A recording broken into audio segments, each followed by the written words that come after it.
방금 읽었었던 이사야 37장에 있는 말씀을 다시 한번 보도록 하겠습니다.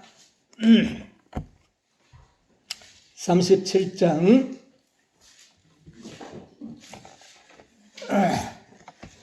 30절로부터 보도록 하겠습니다. 30절로부터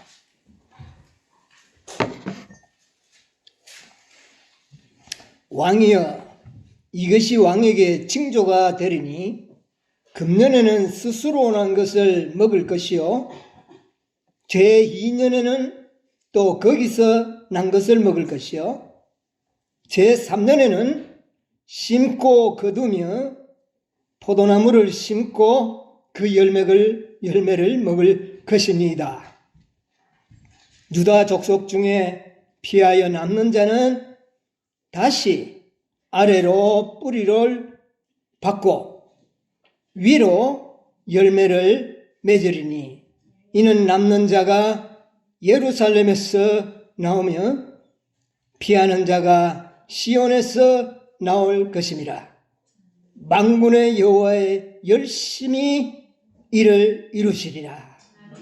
아멘. 네, 이 이사야 37장 30절로부터 이 몇 절에 기록된 이 말씀인 과거에 많이 난해한 그런 말씀이었습니다. 아마 지금도 다른 곳에서는 이 말씀을 제대로 설명하기가 매우 난해할 것입니다. 왜냐하면 이 말은 해석이 하기가 어디 이렇게 기준을 대고 해석할 수 있는 뭐가 없어요.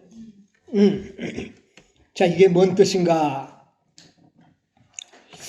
이게 히스기야가 아시리아의 침입을 받고 정말 말할 수 없는 공경 가운데서 하나님께 기도한 결과 하나님께서는 선지자를 통하여 이사야 선지자를 통하여 히스기야에게 보낸 메시지입니다.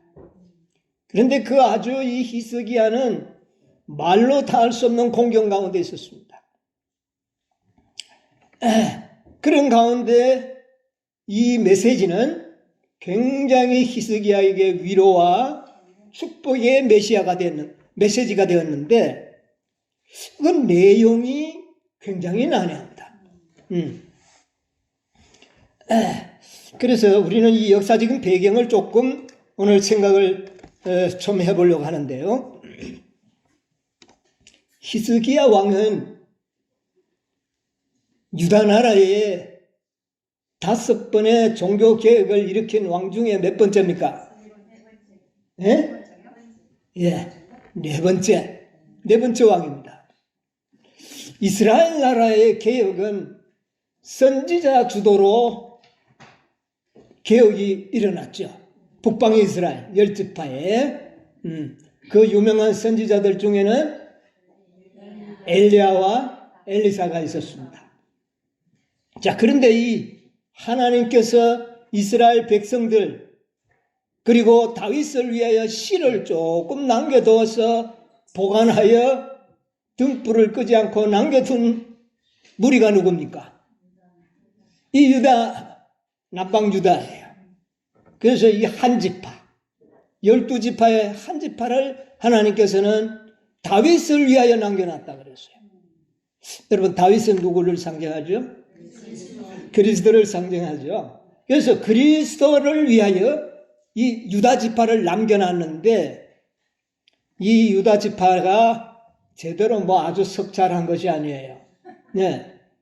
자, 이스라엘 나라는 이제 이 히스기야 왕 때는 불과 얼마 있지 않으면 이 이스라엘은 북방 이스라엘은 아시리아에 의하여 멸망을 당하고 뿔뿔이 흩어지기 바로 직전이었습니다.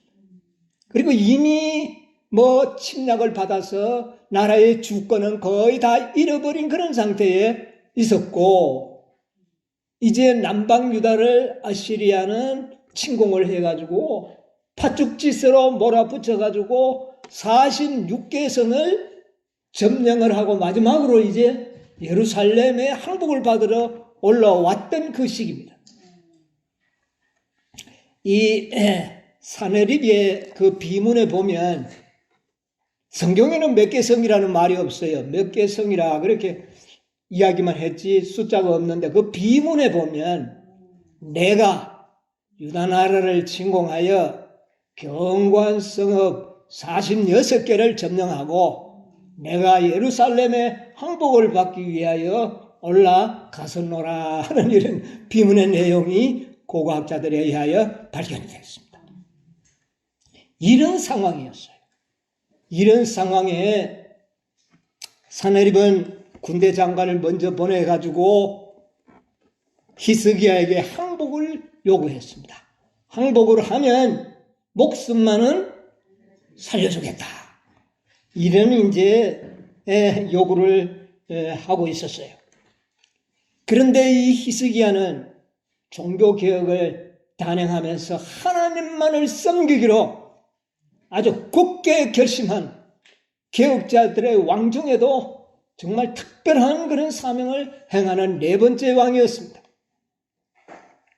그런데 이 아시리아가 히스기야의 종교개혁을 상당히 흠을 잡고 트집을 잡았어요. 이 히스기야가 종교개혁하는 그것을 트집을 삼아서 이 건방진 놈 내가 혼을 내줘야 되겠다. 이렇게 해서 유대 나라를 침략한 거예요. 자, 그 내용이 이사야 36장에 있는 말씀을 보면 좀 이해할 수가 있습니다. 한번 우리 간단하게 한번 보겠습니다.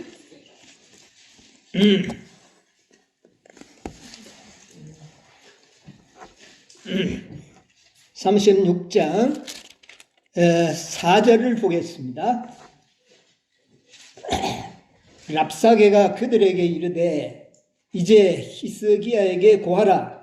대왕 아수르 왕이 이같이 말씀하시기를 내가 의뢰하니 무엇을 의뢰하느냐. 그러니까 이 히스기야가 하나님을 의뢰함으로 아수르 나라가 존경하는 우상들을 다 부숴버리고 불태버릴 거거든요.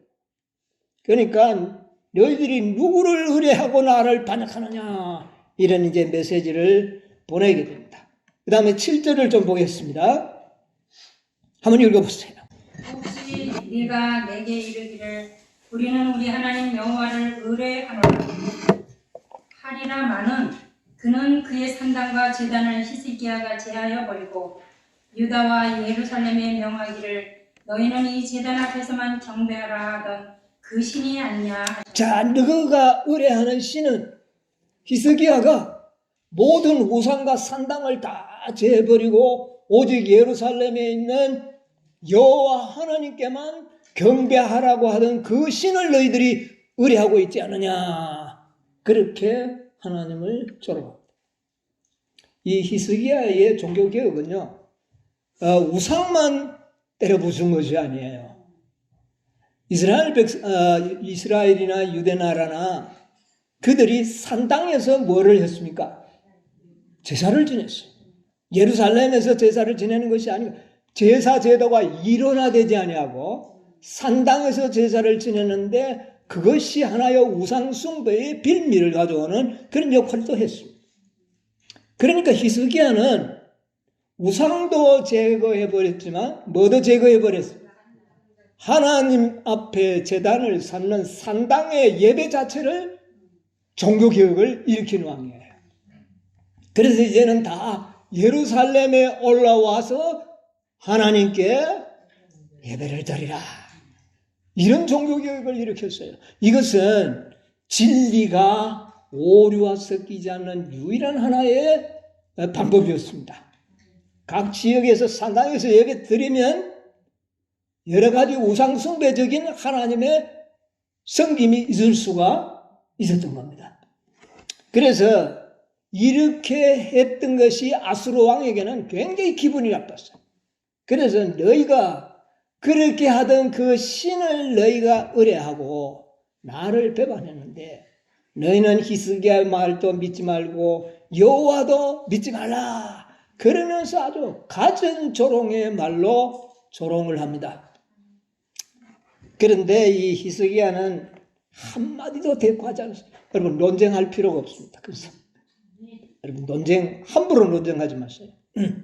논쟁을 하지 않고 듣고는 아주 그 하나님 앞에 그 고통스러움을 호소하는 기도를 이제 이 히스기야가 드리게 되는데 그 군대장관 랍사게가 준 아수르 왕의 편지를 가지고 하나님의 전에 가서 하나님 앞에 제단 앞에 그 편지를 펴놓고 하나님 앞에 기도합니다. 눈물을 옷을 찢고 회개하면서 기도해요.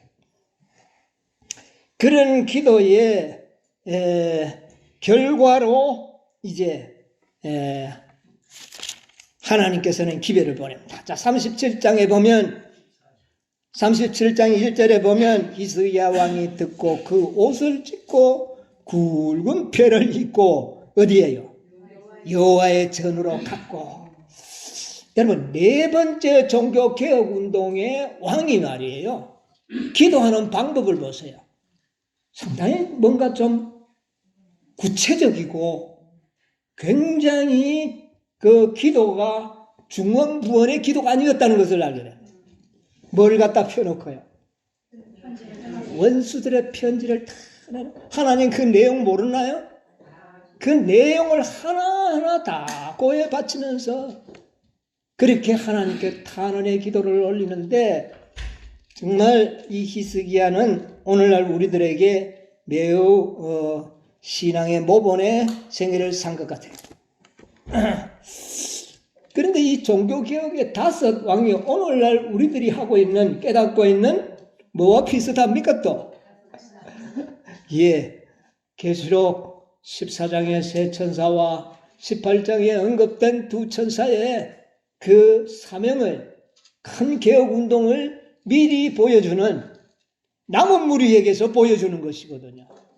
여러분 이 유대 나라는 하나님이 조금 남겨놓은 진리의 씨앗들이에요. 거기에서 이런 5번의 종교개혁운동과 오늘날의 이상하게 또 5번의 종교개혁운동, 큰 개혁운동의 우리가 역사를 우리가 보고 있죠. 자, 그래서 메시지가 왔는데 그게 내용이 뭐냐면은 30절로 32절에 있는 말씀입니다.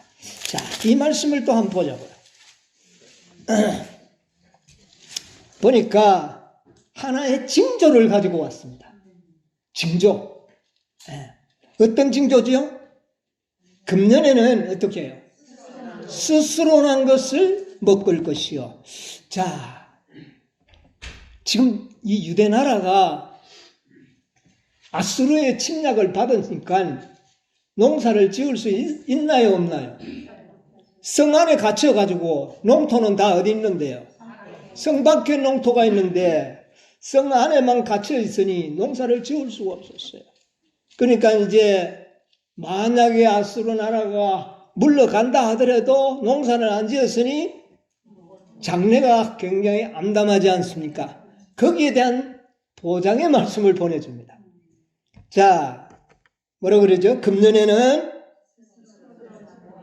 작년에 농사를 짓고 씨알이 떨어져 가지고 저절로 나는 것만 해도 너희들이 어떻게 할 것이다? 먹고 살 것이다. 그 다음에 제2년에는요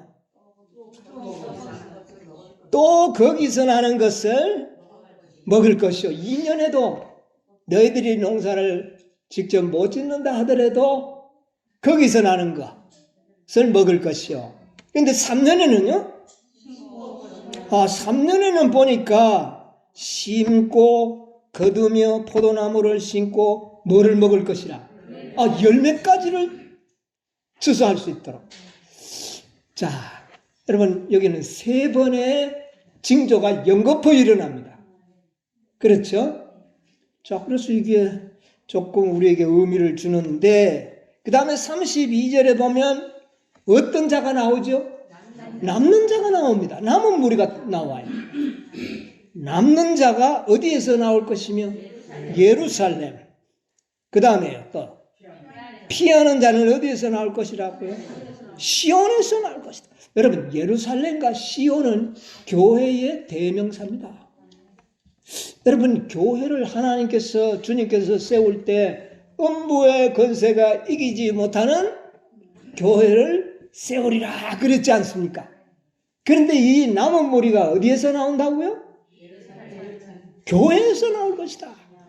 그 교회에서 나온 그 무리가 남은 교회가 되는 것이죠. 예. 그래서 승리하는 교회는 남은 교회라 그렇게 이야기하지 않습니까? 예. 그래서 교회에서 나올 것입니다. 자, 그러면서 남는 무리는 뭐라고요? 다시 아래로 어떻게 해요? 뿌리를 받고. 근데 그 앞에 중요한 말이 다시라는 말입니다. 그러면 다시라는 것은 그 전에 하던 일을 반복한다는 의미가 들어있죠. 다시 뭐를 해야 된다고요? 뿌리를 깊이 받고. 그 다음에 위로는 뭐를 맺히리라? 열매를 맺히리라. 그러면 자, 다시 뿌리를 내리고 몇 번째입니까? 조금 전에 세 번의 징조가 보여졌죠. 네 번째 징조는 다시 뭐를 하는 겁니까? 뿌리를 박는 것이고, 네 번째 징조는 뿌리를 박는 것이고, 다섯째 징조는 위로 뭐를 맺는 겁니까? 열매를 맺는 것이다. 여기도 또 다섯이 나와요. 이 징조를 이 히스기야에게 보내줬는데, 히스기야가 이 기별을 받았을 때 당장에 그 기별을 확인할 수가 있었나요? 다 언제 속한 겁니까? 미래에 속한 것들. 그런데 히스기야는 그 기별을 받고 모든 의심을 물리치고 아수르 나라에 항복하는 일을 거절합니다. 여러분, 아수르 나라가 그만 그 이튿날 나가보니까 모든 병사들이 어떻게 돼버렸습니까? 다 죽었어요. 다 죽었어요. 그리고 그들은 예루살렘을 향하여 화살도 한번 쏴보지도 못하고 다 나머지 왕을 위시해서 그들이 다 도망을 가버렸습니다. 이것은 히스기야의 믿음의 승리입니다. 히스기야가 하나님의 그 종이 보내준 메시지를 믿음으로 말미암아 아시리아 군대를, 당대의 초강대국인 아시리아를 물리친 역사가 바로 이 네 번째 종교개혁에서 나타나는 역사입니다. 이 초강대국 아시리아, 그 영향력 속에서 아주 풍전등화와 같았던 이 유대나라가 구원을 받은 것은 하나님의 종이 보내온 다섯 번의 징조를 어떻게 해요? 히스기야가 믿음으로 말미암아 그 모든 막강한 군대를 물리칠 수가 있었다. 여러분, 마지막 남은 무리의 승리의 장면을 보여주는 놀라운 징조라고 생각을 해야 됩니다. 이 히스기야는 말씀의 약속 외에는 얻은 것이 없어요. 예? 그런데 이 징조가 실제적으로 이루어지는 것은 오늘날 이것이 마지막 시대를 살아가는 우리들에게 매우 이것은 중요한 기별입니다. 자, 세 번째, 첫 해는 무엇을 먹고 스스로 난 것. 이게 첫째 천사의 기별과 맥락이 같은 겁니다. 스스로 난 것. 첫째 천사의 기별의 무리들이 뭐 새로운 기별을 뭐 이렇게 한 겁니까? 과거에 이미 말틴 루터의 종교 개혁을 통하여 다 나타났던 기별을 통하여 스스로 난 열매를 먹고 나타나는 것이 첫째 천사의 기별. 첫째 천사의 기별은 복음이지 않습니까? 그 복음은 이미 과거에 있던 기별들이었어요. 그런데 그 기별 속에서 놀라운 하나님의 남은 무리들을 선별하는 놀라운 개혁운동의 시초가 일어난 겁니다. 첫째 전사의 맥락을 같이 하고 있어요. 자, 두 번째는 그 이듬해도 뭐를 먹고 또 거기서 난 것. 둘째 천사의 기별도 새로운 빛이 주어졌나요? 없어요. 거기서 난 것을 통하여 일어난 기별들. 그런데 세 번째 3년에는요. 어떻게 했다고요? 심고 그 다음에 열매를 먹을 것이다. 셋째 천사의 기별은 어떻습니까? 새로운 기별을 뿌려야 됩니다. 그것이 뭡니까? 셋째 천사의 기별 속에 들어있는 하나님의 인은 바로 넷째 넷째 계명은 안식일인데 그것은 곧 하나님의 뭐다? 인이라고는 새로운 기별이 그때 어떻게 되는 겁니다? 전파되는 것입니다. 네. 복음과 함께 이 기별이 전파되는 거예요.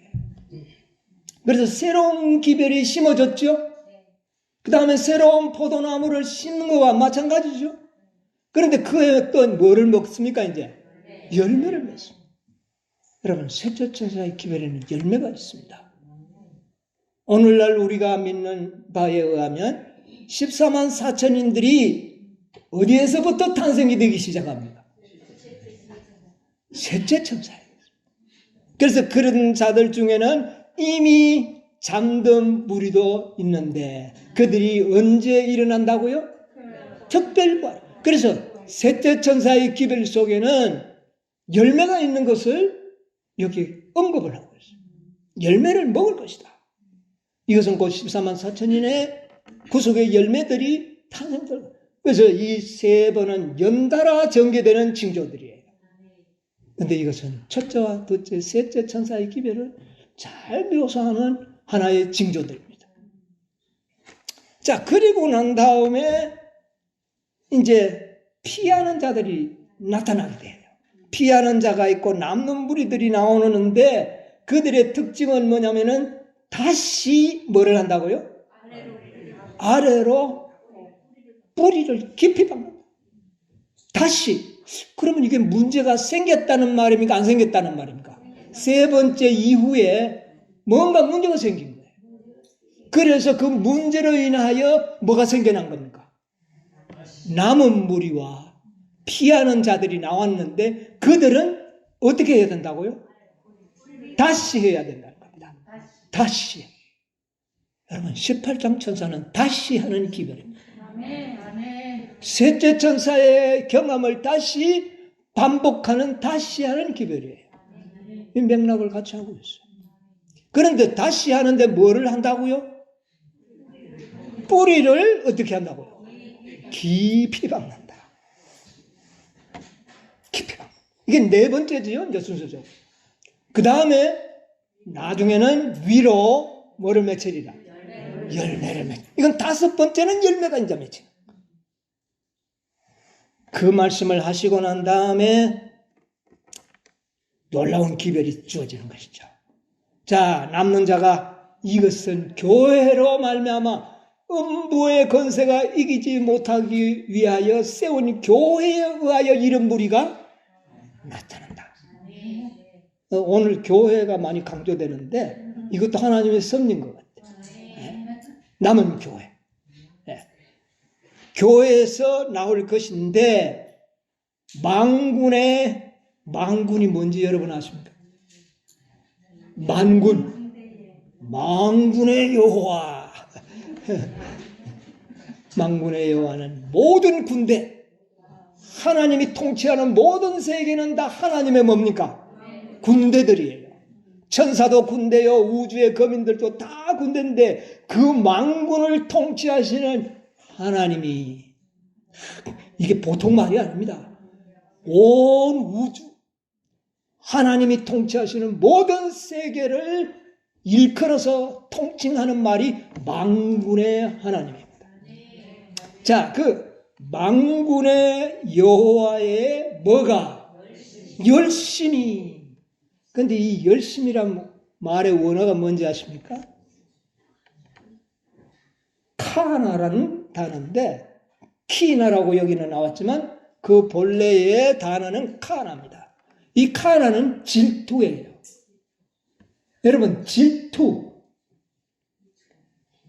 여러분, 여자가 뭐 하면 온유월에도 뭐가 낀다고요? 이것은 여인의 질투심의 무서움을 상징적으로 하는 거예요. 그러면 이 질투심은 반드시 어떻게 한다는 겁니다. 반드시 이룬다는 거죠. 자, 그것을 열심이라고 표현을 했는데 여호와의 열심히 이를 어떻게 하리라? 이루리라. 그런데 이루는 핵심이 뭡니까? 핵심이. 자, 여기에 5번의 징조가 나왔는데 여호와 하나님이 열심으로 이룰 일이 무엇이라는 말입니까? 여러분, 중요한 겁니다. 열매. 반드시 뭐를 맺게 하리라? 열매를 맺게 하리라. 여러분, 오늘날 이 세상에 구원의 기별은 많이 전해지고 있습니다. 누구든지 구원을 얻을 것이라고는 놀라운 진리. 여러분, 이건 굉장히 중요한 진리죠. 그러나 하나님께서는 반드시 이루어야 할 하나의 일이 있는데 그것은 뭐예요? 열매를 맺게 하는 것입니다. 구속의 열매. 무엇을 통하여 그것을 이루시겠다? 교회에서 나온다 그랬어요. 그런 영혼. 열매 맺는. 만군의 온 우주를 통치하시는 여호와의 열심히 그 일을 그럼 이루어질까요? 안 이루어질까요? 저는 이 말씀을 인하여 감사합니다. 과연 우리가 열매를 맺을 수 있을까? 과연 우리가 그리스도와 같은 온전하게 될 수 있을까? 걱정을 하는데 저는 이 말씀을 연구하는 가운데서 그런 염려들이 많이 사라져버렸습니다. 왜냐하면 그 일은 내가 이룰 것이 아니라 그냥 하나님이 아니에요. 만군의 여호와의 또 그것도 무엇이 열심히 그것을 이루어 버릴 것이다. 이것은 반드시 이룬다는 겁니다. 여러분 확신하시기 바랍니다. 여러분이 믿지 않는다면 여러분에게는 안 이루어질는지 모르지만 이 일은 구속의 경륜 속에서 이 지구상에서 반드시 이루실 것을 여기에 약속하신 말씀입니다. 이 말씀을 히스기야가 믿음으로 그 모든 악인들을 다 물리친 겁니다. 여러분, 히스기야가 아시리아를 어떻게 물리칩니까? 불가능한 일이었죠. 그러나 가능했습니다. 무엇으로 말미암아? 하나님의 약속을 어떻게 해요? 믿음으로 말미암아 그 일이 가능했다는 거예요. 그 일날 아침에 가니까 18만 5천 명이 아시리아 군대들이 다 널브러져 죽고. 여러분이요, 하나님의 약속은 이렇게 이루실 능력과 지혜가 그분에게는 있는 것입니다. 하나님의 열심히 우리를 온전하게 만들어 주실 것입니다. 이 사실의 약속을 확고하게 믿으시게 되기를. 자, 그런데 오늘 이 마지막 계시록 18장 천사를 믿고 있는 여러분과 저를 위하여 하나님께서는 히스기야를 통하여 우리에게 매우 놀라운 메시지를 주신 것입니다. 여기 5 천사의 기별이 언급된 것으로 문제가 아니라 중요한 것은 열매를 맺는 방법을 이 메시지 가운데 넣어 주셨다는 것입니다. 우리가 어떻게 열매를 맺을 수 있는가? 자, 이것을 좀 간단하게 좀 연구를 해 보려고 합니다. 자, 뿌리를 다시 어떻게 해야 된다고요? 여러분, 18장 천사의 기별은 새로운 메시지는 아니지만 다시 시작하는 메시지입니다. 확실합니까? 네. 새로운 메시지는 아니에요. 그러나 다시 뭐를 내린다고요?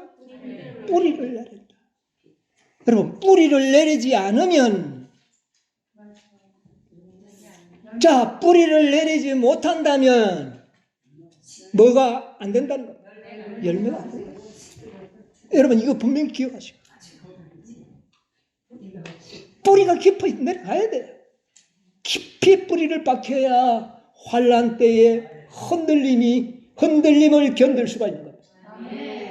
어떤 흔들림이 오더라도 흔들리지 않는 깊은 뿌리를 내리기 위해서는 땅이 좋아요.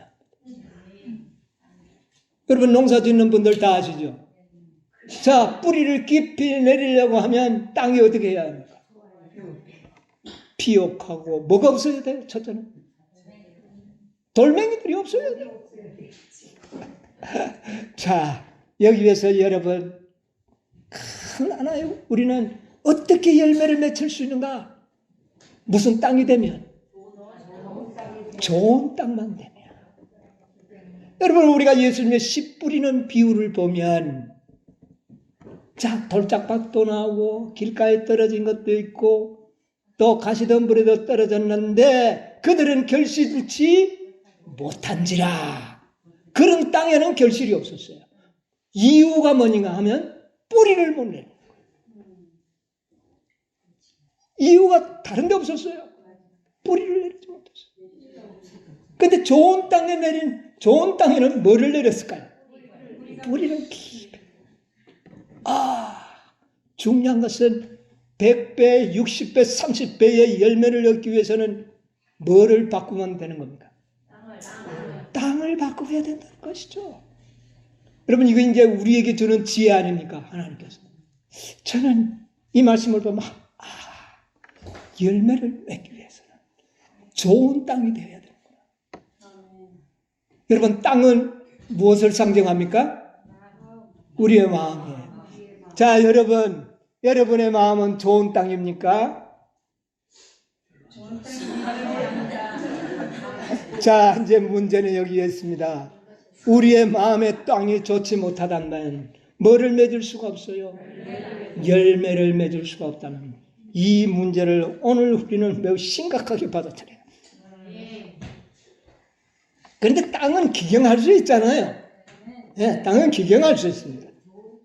자, 좋은 땅이 뭔가? 그러면 알카리성이 좋은 땅입니까? 예, 요즘 세상에는 그렇게 하죠. 그런데 좋은 땅이 뭐냐면은 성경에는 이렇게 기록하고 있습니다. 누가복음 8장 15절.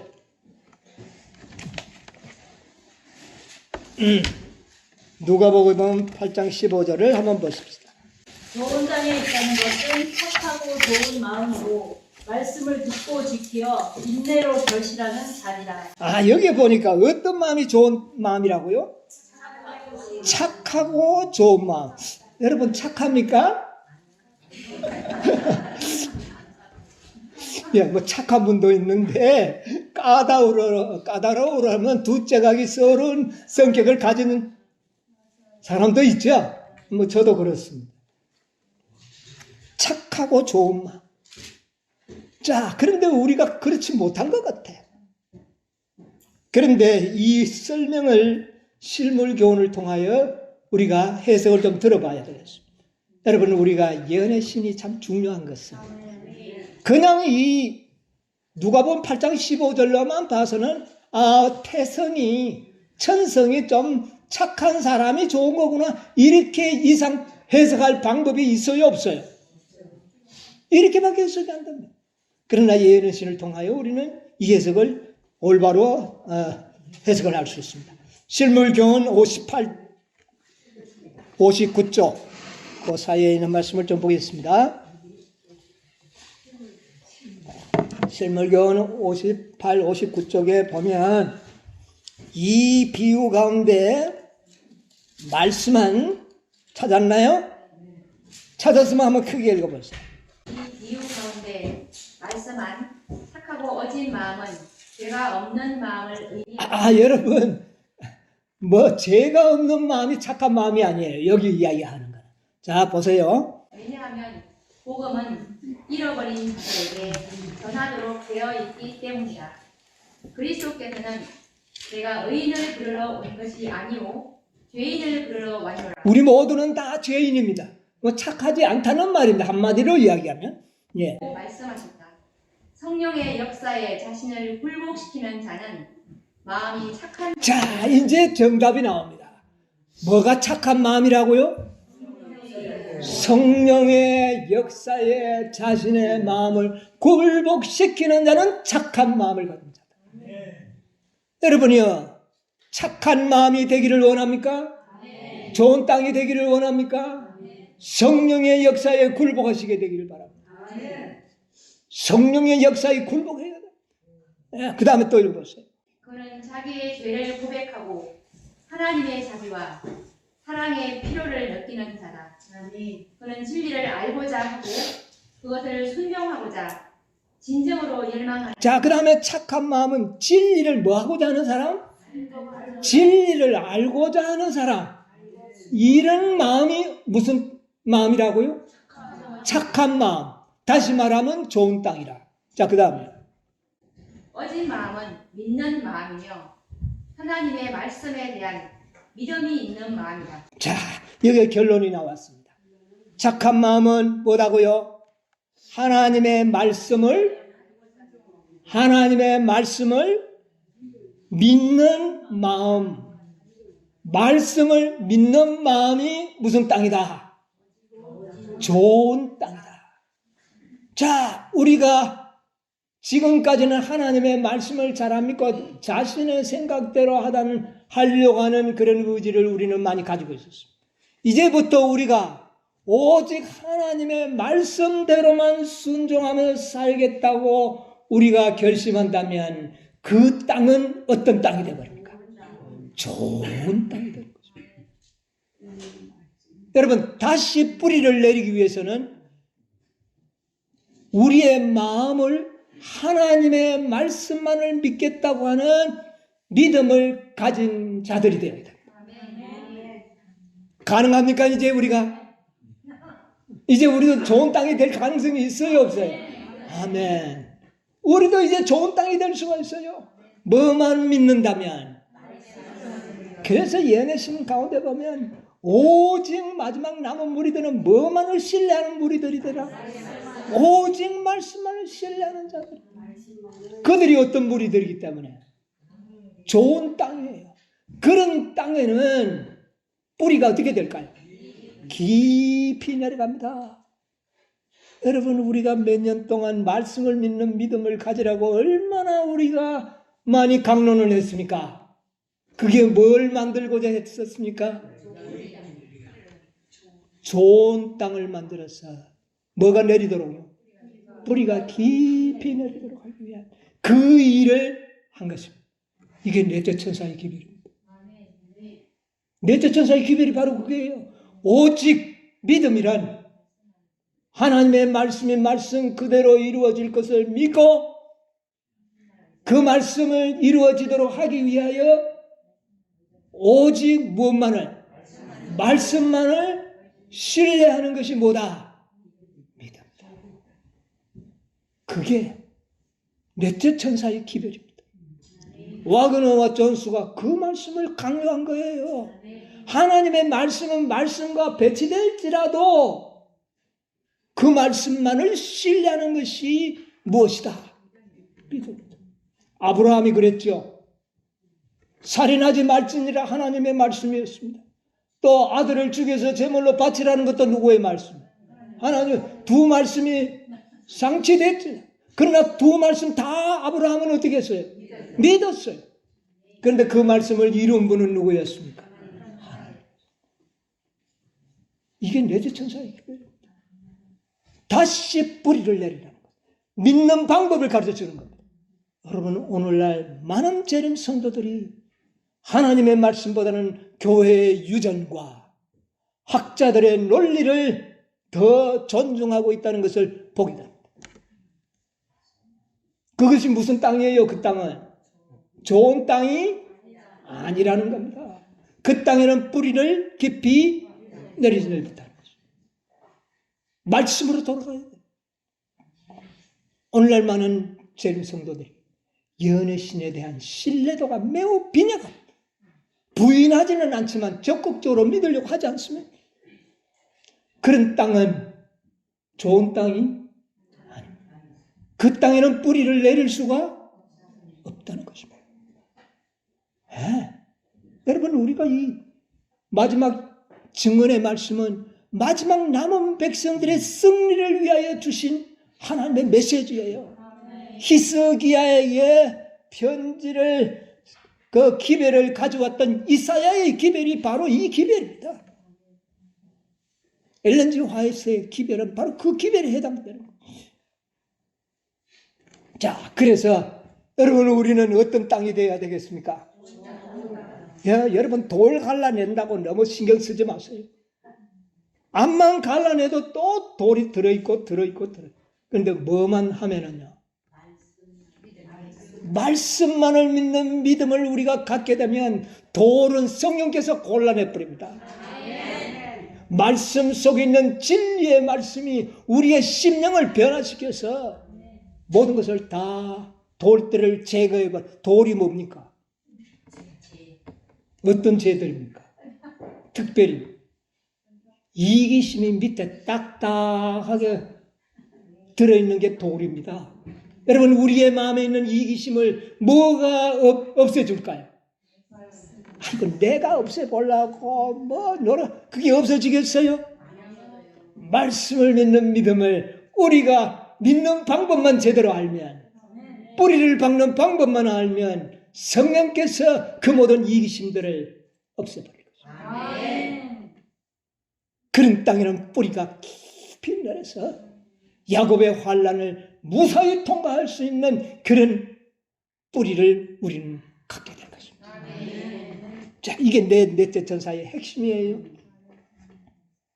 자, 그 다음에 뿌리가 깊이 내린다 그랬는데, 그러면 뿌리는 뭡니까 도대체가? 실컷 우리가 연구를 했는데 뿌리는 뭡니까? 뭐가 뿌리입니까? 뿌리가 내린다 그랬는데. 믿음요?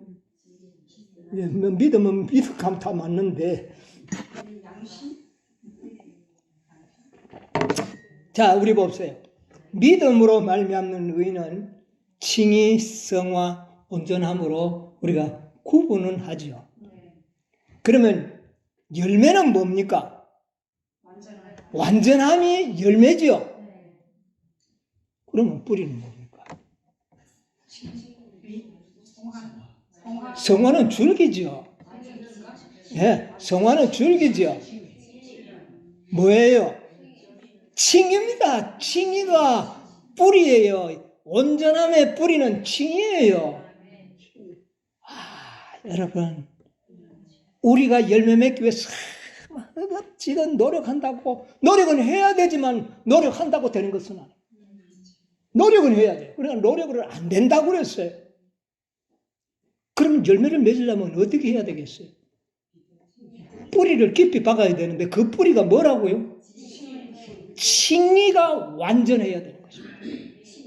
칭의. 하나님께서 의롭다 하심.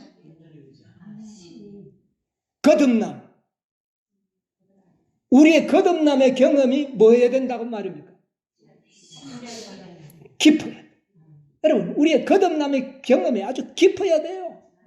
깊은 믿음으로 말미암은 의의 경험이 깊으면 깊을수록 뭐가 맺힐까요? 열매는요, 뿌리 깊은 나무에 결과적으로 맺히는 것입니다.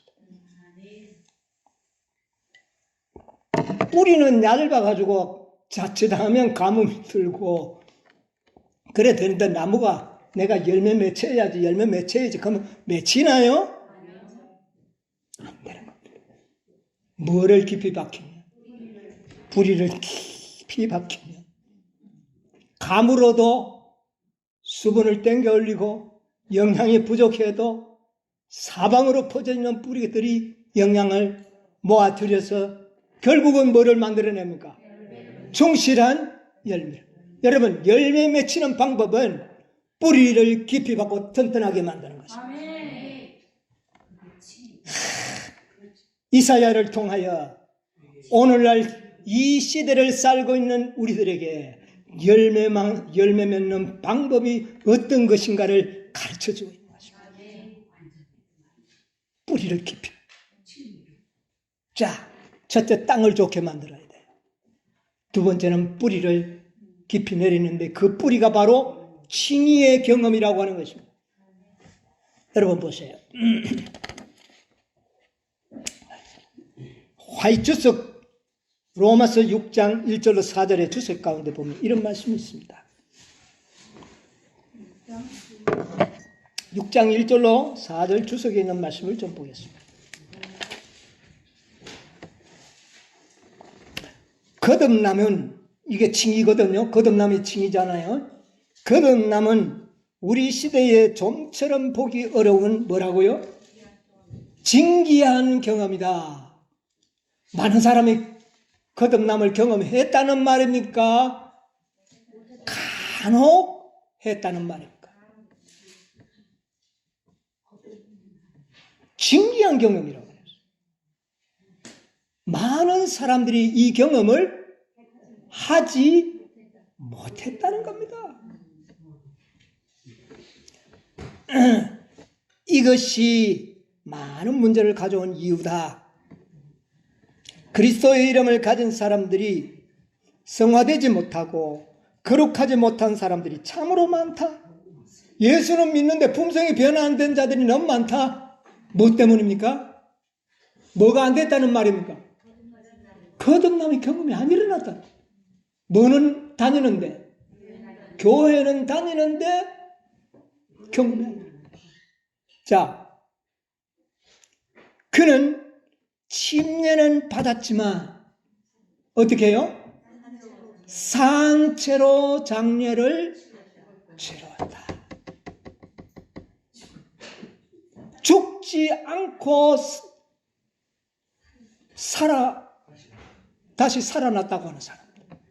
죽음의 경험이 완전하지 못하면 칭의의 경험은 완전하지 못하고 있습니다. 자, 여러분 보십시오. 우리가 경험하는 칭의의 경험이 완전한가?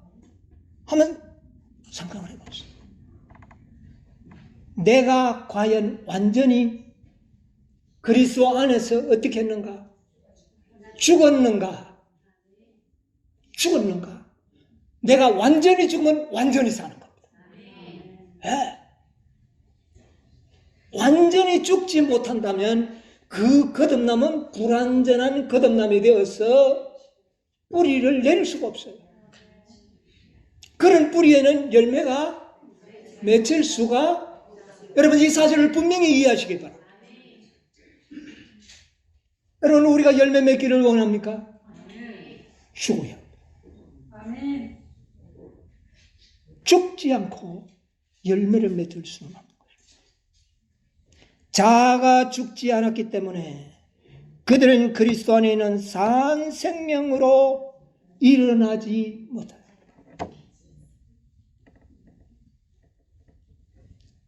오늘날 우리가 재침례를 받아야 되는지 몰라요. 왜? 죽지도 않으면서 일어나 버렸어. 그러면 어떤 경험이 이루어지지 않는다고요? 거듭남의 칭의의 경험이 일어나죠.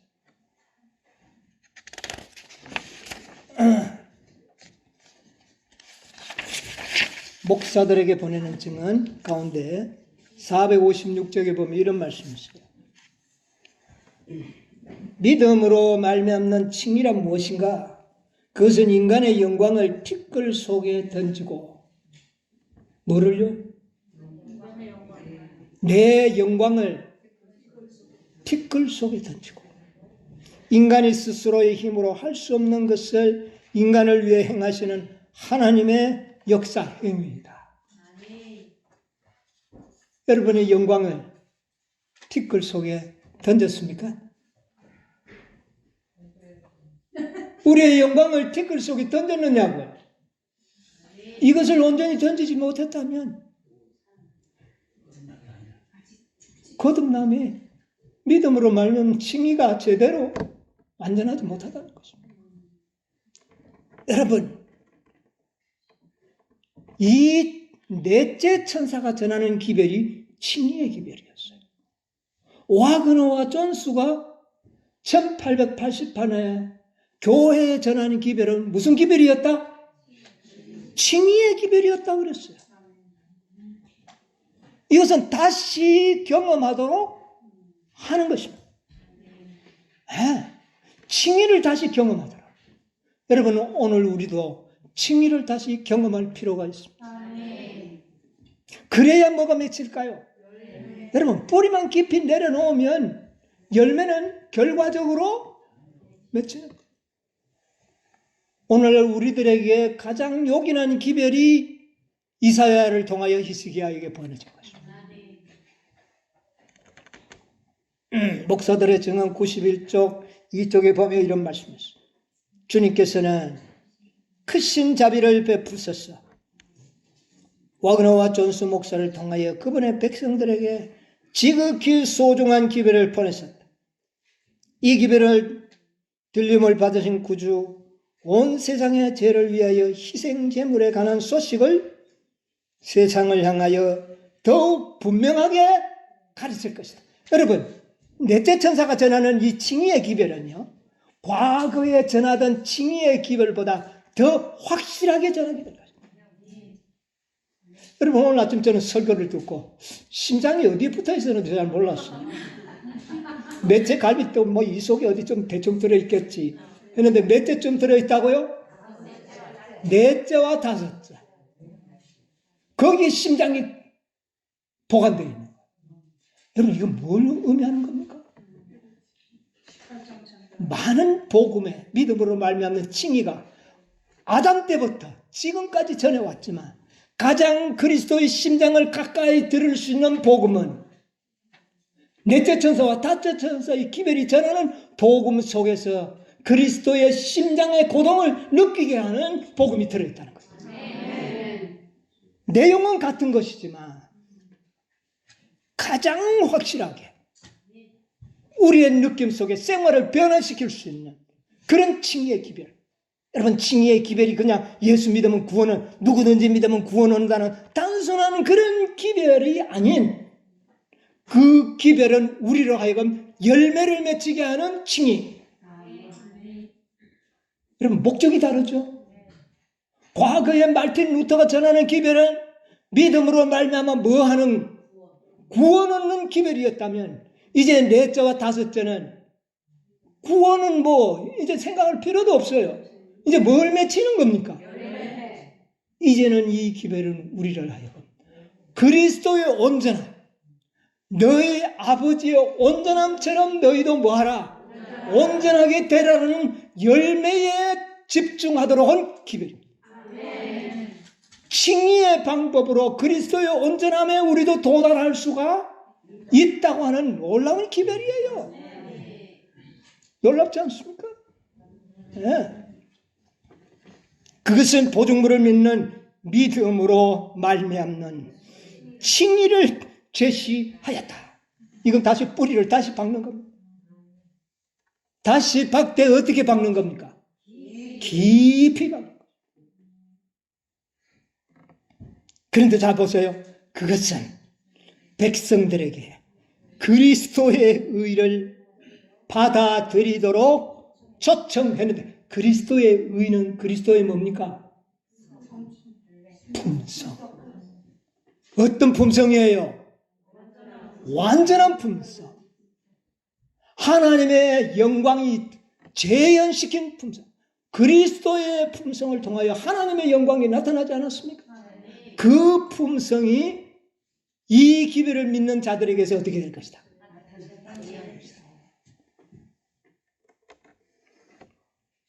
칭의를 제시하였다. 그리스도의 의를 받아들이도록 초청했는데, 이것은 하나님의 모든 계명에 대한 순종으로 나타납니다. 여러분, 하나님의 율법은 완전하여, 뭐가 완전하다고요? 율법은 완전합니다. 여러분, 율법 순종 잘하면 완전한 겁니다. 율법은 하나님의 의예요. 율법은 하나님의 품성이 뭡니까? 사본이에요.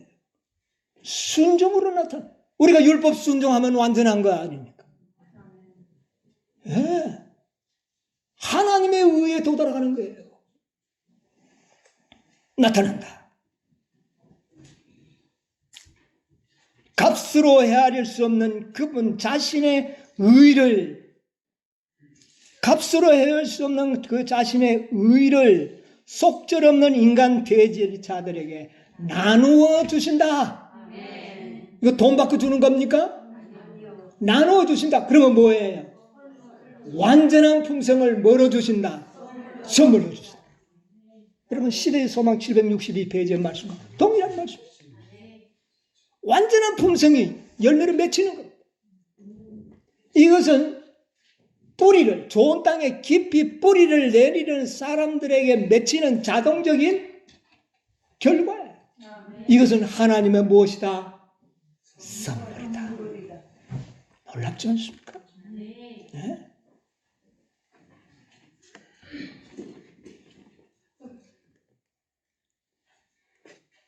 여러분, 우리가 시간이 많이 갔는데 조금만 더 하고 마치겠습니다. 자, 칭의에 대한 이 축복들을 우리가 좀 생각을 해봐야 되겠습니다.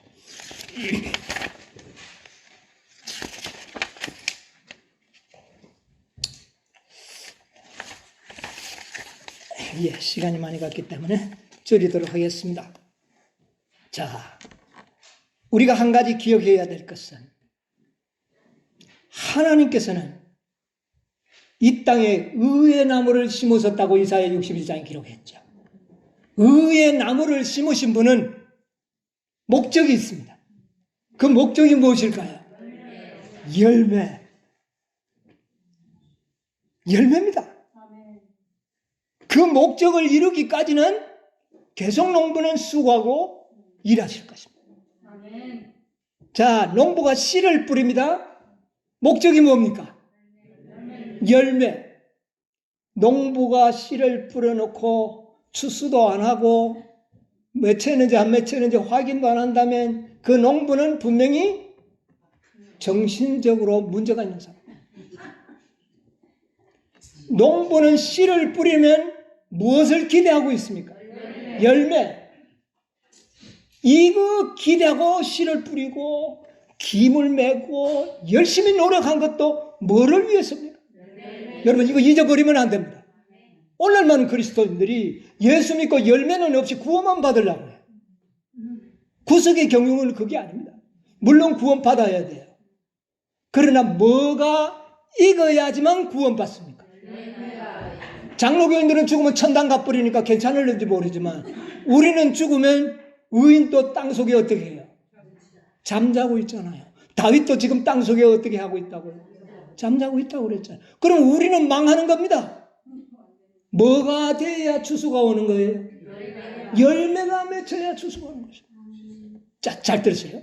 실무교훈 67쪽에 보면 이런 말씀이 있습니다.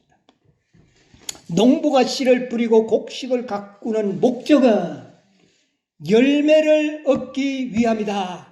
아멘입니까? 오늘날 많은 그리스도인들, 복음 사역자들이, 평신자들은 뭐 말할 필요가 없어요. 복음 사역자들이 농부의 목적을 상실해버립니다. 오늘 아침에 이야기했습니다. 어쩐 얘기예요? 나침반도 없는, 목적 없는 항해를 하고 있다고 말해요. 왜요? 씨를 뿌리고 곡식을 가꾸는 목적은 뭐를 얻기 위함인데? 열매를 얻기 위함인데 오늘날 열매에 대해서는 관심이 없어요. 뭐 백성들이야 구원받으니까 좋다고 하겠죠. 그러나 추수꾼들이요 복음 사역자들에게는 하나님께서는 엄중한 책임을 물으실 것입니다. 뭐가 목적인데요? 열매입니다. 그들은 굶주림을 채울 양식을 바라고 후일에 거둘 추수를 위하여 현재 먹을 수 있는 씨를 땅속에 뿌립니다. 그렇게 투자를 했는데 열매를 거두지 않는 농부가 있나요? 어떻게 우리 하나님을 그렇게 의의 나무를 심었는데 열매도 없는 그런 농사를 짓는 하나님으로 비유하면 되지 않습니까? 이와 같이 하늘 농부께서도 당신의 수고와 희생에 대한 보수로서 수확할 곡식을 열매를 찾으신다. 그리스도께서는 사람의 마음속에 당신 자신을 재현시키고자 하신다. 우리 마음속에 누구의 형상을요? 그리스도의 형상을 재현시키고자 하신다.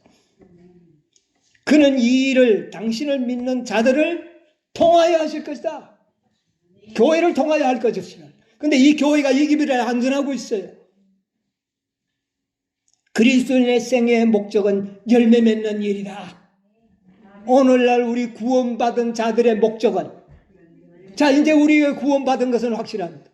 그러면 우리의 목적은 뭡니까? 이제 그분에게 영광을 돌리기 위하여 우리의 생에 뭐가 맺히는 겁니까? 열매를 맺히는 것이 우리의 생의 목적이 되어야 된다. 이 목적 의식을 잃어버린 자들은 구원받는 일에 실패하게 될 것입니다. 여러분, 모든 나무나 식물들은 자라나서 열매를 맺히지 못하면 나중에 어떻게 됩니까? 죽어요. 하나님께서는 모든 식물들이 자라서 뭐만 가져가십니까? 열매만 가져가십니다. 열매는 또 다른 자아예요. 그게 구원이에요. 그 우리의 목적은 뭐가 되어야 된다고요? 열매 맺는 일이다. 곧 믿는 사람의 마음속에 그리스도의 품성을 재현시키고 또 다른 사람에게도 그 품성이 재현되도록 하는 것이 그리스도인 생애의 목적이다. 이게 전도입니다. 오늘날의 전도는 무엇이 되어야 한다고요? 열매를 맺는 이 일을 전하는 것입니다. 여러분, 이제 우리의 생애는 뭐가 맺혀야 되겠어요? 그러면 우리가 어떤 일을 해야 될까요? 땅을 좋은 땅으로 막 바꾸어야 됩니다. 여러분, 우리가 지금 갖고 있는 땅은 안 됩니다. 좋은 땅으로 바꾸어야 돼요. 그 다음에 두 번째는 뭐를요? 뿌리를 깊이 박아야 돼요. 그러면 위로 뭐가 맺힙니까? 열매를 맺히리라. 맺히라가 아닙니다. 맺히리라. 뭐만 하면 좋은 땅에 뿌리만 깊이 내리면 열매를 맺히리라. 이게 오늘날 우리가 전해야 할 기도입니다. 여러분, 아무쪼록 2022년 우리의 생애에 열매가 맺히는 한 해가 되시기를 간절히 바랍니다. 우리의 열매가 더욱 숙성되시기를 바랍니다.